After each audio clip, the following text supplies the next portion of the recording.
My mom told me something when I was about your age. She said that fear is something that lives inside us. Without fear, we wouldn't know how to be brave. Fear is what makes us heroes.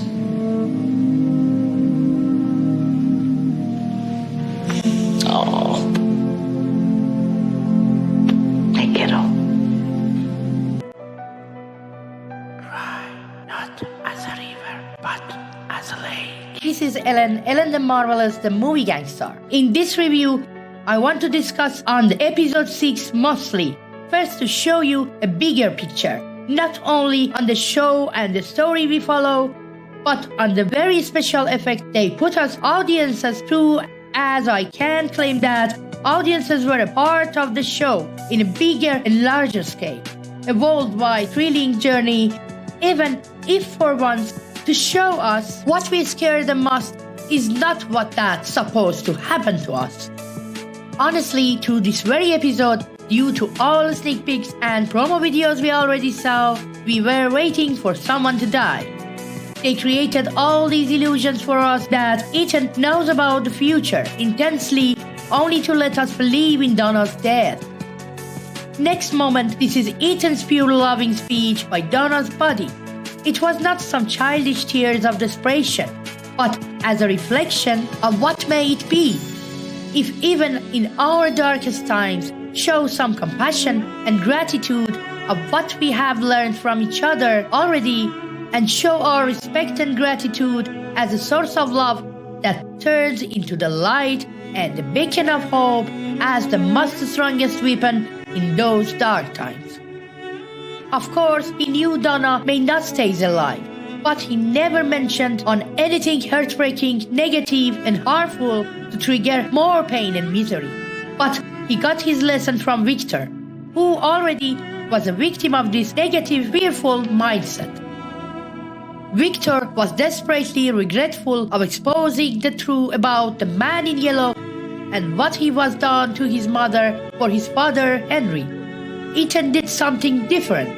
Instead, sitting nervous in a corner, trying to draw bad things and manifest back, Ethan directly went to Donna and showed his gratitude towards her for what she taught him already about fear, and claimed her that he has decided to be more brave like a hero. As a child, he confessed his true feeling and exposed his deep love and trust in her. It mirrored back on others, but not as before in a negative way, but through a hurtful moment of a deep confession about love and trust. And this rare phenomenon in FROMLand happens exactly at that dark conflict point of possession and sacrifice. When Sophia, aka the man in yellow, our frightening shapeshifter trickster, has done all efforts to plant distrust inside FROMLand residences by throwing them through chaotic illusions, only to make them self-sabotage. This shapeshifter works through fear, and as we have seen, it tricks them by alluring them towards what is that makes them panicked, only to let them arrive to the boiling point and self-sabotage. But the main event of the episode was not the concern for Donna's life, and she didn't supposed to die at first place. She was only a hostage. How she was a hostage? Before I dig deep into that, I invite you to like the video and share it through your friends and family community, and be my voice from Iran that they all trying to chuck on my throat. Subscribe to my channel and support me, and if you're interested in my reviews, don't forget to turn the bell to be informed as I uploaded a new review. Okie dokie, bring your shovels and buckets for a deep dig. I like it when you're here. It's not scary when you're around. Have you ever wondered if maybe it's not just a dream? Because what happens next is my favorite part. Dream a little dream of me.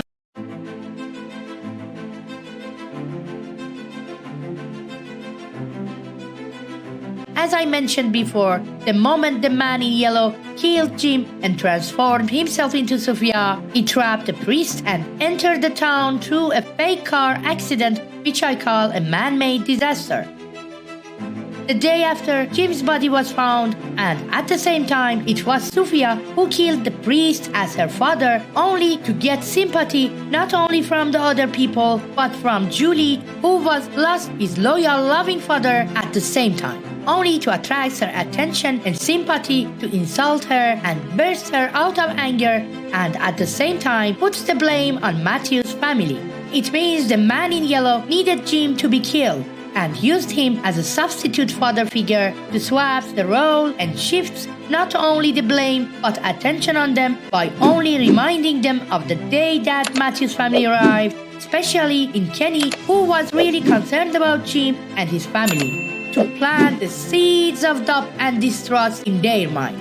The only reason there was the same scar on Jim's right forehead and the priest too was connected only to swapping the role to trigger the father wound not only for Julie but also Ethan by sending him unconsciously towards the RV only to appear in front of him in the most desperate moment of loss and convinces him to search for the Lake of Tears.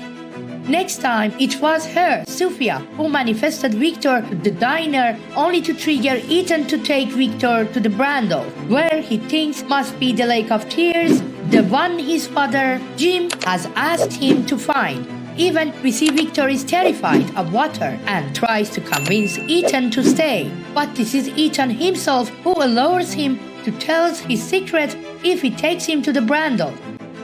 Sophia, aka the man in yellow, shapeshifter trickster, now only needed them all apart, rolled her dice and created the first conflict.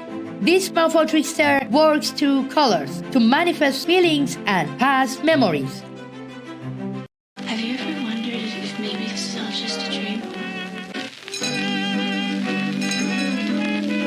Because what happens next is my favorite part. Dream a little dream of me.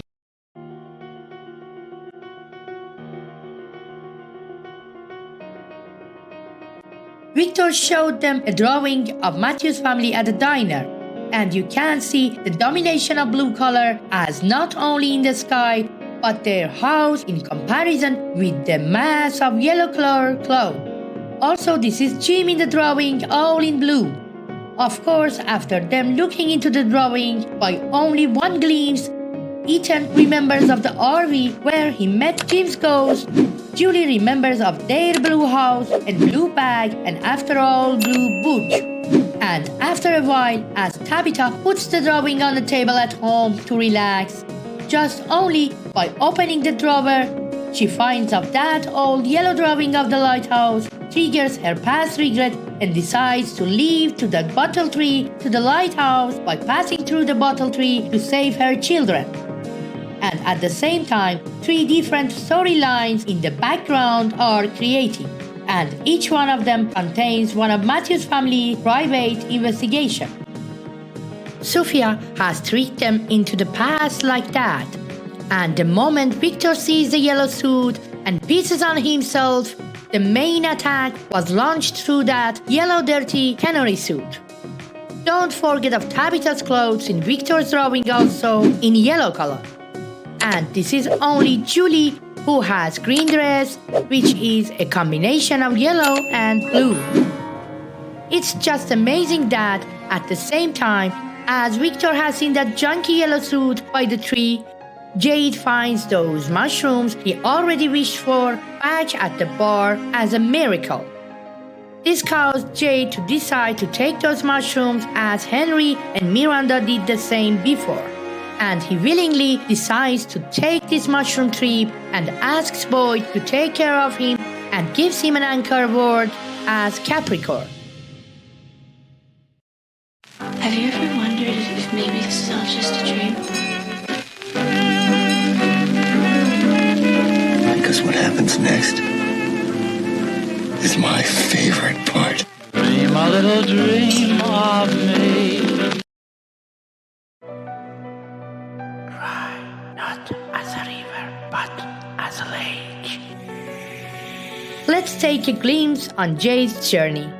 This is exactly the same with what Boyd went through after he being beaten by spiders and listening to Sarah, who already was listening to the boy in what and trapped into the dark chimney pipe and ended up into the dark dungeon and didn't pay attention to warning Martin gave him and caused him receiving all those worms only to put them the exact same way Martin did to him into Smiley's monster and cause all chaos through 2 past seasons. And now this is Jade, who has chosen Boyd as his mentor in the outside world, and those spiders appeared on the window only due to the connection of his journey to Boyd's. How this connection is being created? Let's make a comparison. If you remember, Boyd trusted Sarah and let her to go under his skin like a spider bite. Toxicated his mind and sent him through the faraway tree, caused him ended up in that chimney pipe, and eventually at that exact time, Storywalker Julie arrived from nowhere, traveled back to that period of time, only to throw the rope for Boyd. Wait a moment. We saw Julie saw herself back into the dark dungeon. She was trapped already with Mariel and Randall. And the moment she saw herself trapped in there, watching that terrible memory, she just began screaming, put her head between her hands and closed her eyes. A moment later, she opened her eyes and the vision was gone. Instead, she turned her head back and saw Martin in that dungeon asking her for help and wanted her to throw the rope. She throws the rope, leaves and goes through a door, finds herself back in time into the tunnels when Victor and Tabitha passing through together, and she felt sad and desperate. She turns her head back and she can't see the door anymore. She also had a lighter as one Boyd had. We saw she tries to turn the lighter up. All of a sudden, she hears of Tabitha and Victor and is getting upset more and more. It seems as her fear and desperation rises up, she goes further through the time, first to the moment Jade was seeing those hungry children. She scares more and more as it seems now she has time travel to that exact time when those hungry children were being sacrificed. Or maybe this part belongs to the future when Jade and Boyd tried to free those children. Again, voices and screams are raising.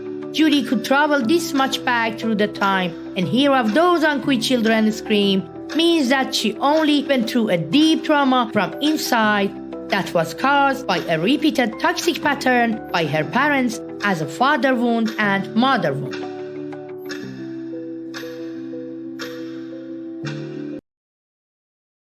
What if it's all just a dream?